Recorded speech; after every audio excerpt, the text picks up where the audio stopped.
Hello friends, it is Miss Jamie. I'm here with you today with a new series of videos. We'll see if you guys like it. It's going to be 6 science facts with Jamie.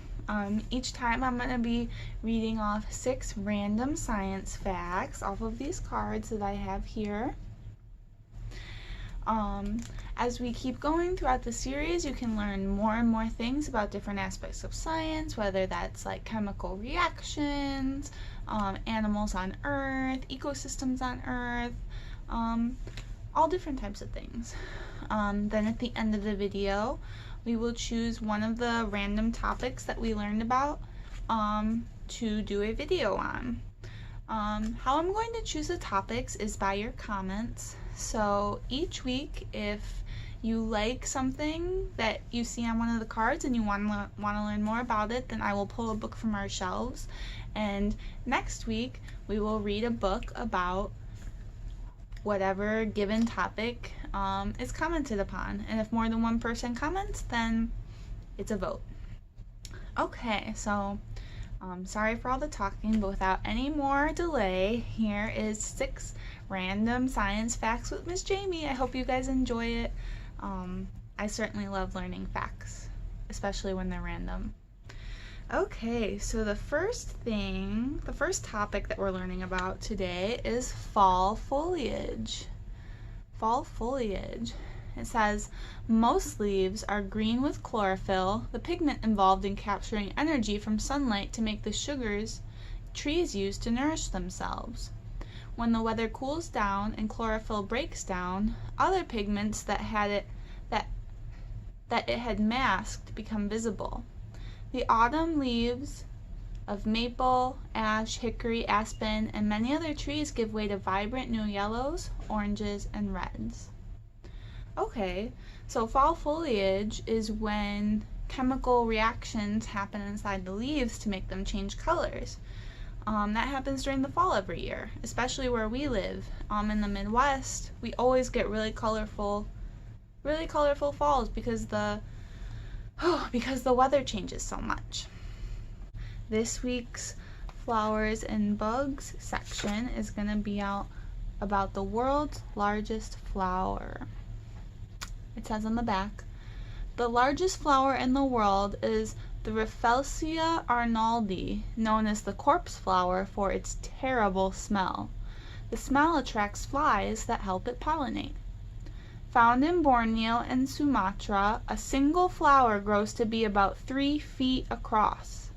This flower has no roots, no stems, leaves, or chlorophyll. It lives as a parasite, embedded in the tetrastigma vine, and only appears as a flower to reproduce. Wow. So the largest flower in the world is actually a parasite, which means it leaches onto something else to help it grow, and it depends on something else to help it grow. That's pretty interesting. Also, it has a terrible smell, like a corpse apparently, which is a dead body. So that's pretty disgusting, unlike most flowers that smell really good. That's pretty interesting. Okay. Alright, halfway done, and now we are on the mammals portion of 6 science facts with Miss Jamie. Today the mammal that we're going to be learning about is a polar bear, as you can see from this illustration. On the back it says, native to the Arctic, the polar bear is the largest bear and the largest living land carnivore. Beneath its white fur, its skin is as black as its nose. This helps the body absorb heat from the sun. Further protection from the cold is offered by a thick layer of blubber beneath the skin. The polar bear is endangered by climate change, as much of the ice habitat upon which it depends is melting. Oof, that one's kind of a sad one.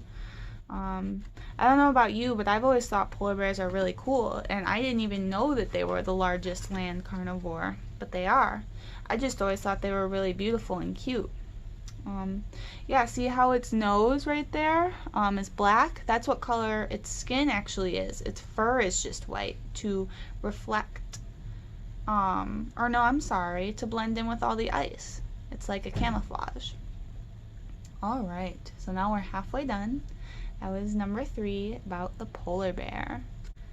The fossils and minerals segment, which today is about diamonds.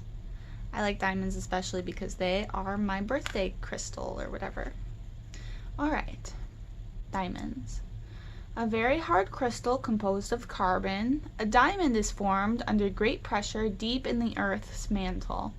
It is brought near to the surface by volcanic activity. Diamonds are used to make the sharpest blades and polishing tools, and the gem's clear and brilliant luster make diamonds popular for jewelry. A large, flawless diamond is also called a paragon. Okay, so I bet a lot of you have heard the phrase, diamonds are a girl's best friend. Yeah, it talks about how they make diamonds for jewelry because they're beautiful. But did you know that diamonds are also, I think, the hardest substance in the world, if not one of the most hardest substances? They use it for drills. They use it for very expensive, like technology that you need very hard surfaces for as well. So, not just a girl's best friend, anyone's best friend. All right.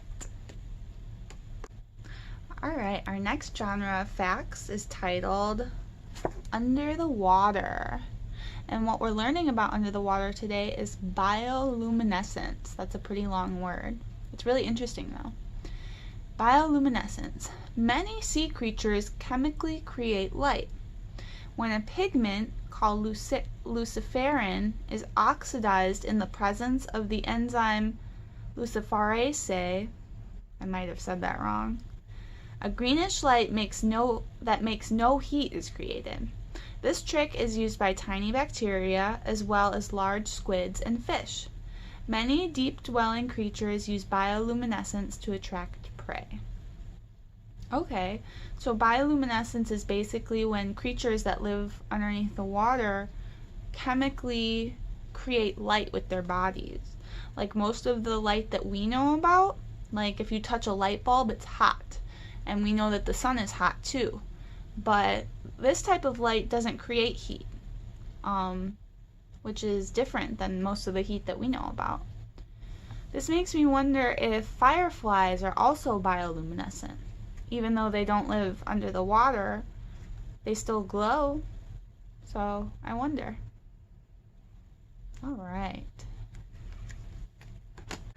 Last but not least, number 6 of our topics of interest, weather and celestial. And today we're going to learn about Orion, which is my favorite constellation. Alright, Orion. One of the easiest constellations to spot is Orion, the Hunter, which contains 2 of the brightest stars in the sky, Rigel and Betelgeuse. I might have said that wrong too. The center of the pattern is Orion's belt, which is a row of 3 bright stars. Here you can see it right there. That's Orion's belt. That actually specifically is my favorite constellation. Even though it's actually part of a larger constellation, I always see this part in the sky. Look closely and you will see a fainter cluster of stars that looks like a sword hanging from the belt. I think they're talking about this right here. That kind of looks like his sword hanging from his belt. Orion's belt is my favorite because it's easy to spot in the sky, and some people think aliens come from there, which I think is really cool. So I hope you liked my new type of video today. I'll be doing another one again soon. Please comment on this and tell me if there's any of the topics that you want me to read a little bit about. We have tons of nonfiction books, and I want to showcase how fun it can be to read not only fun stories and fiction, but nonfiction too, because nothing is more interesting than learning new things about the world that we live in. Alright guys, thanks for tuning in. I hope you had fun. Please leave a comment and let me know what topic you want to learn more about next week. If you don't pick one, then I will pick one for you. Alright, have a fun night. Bye.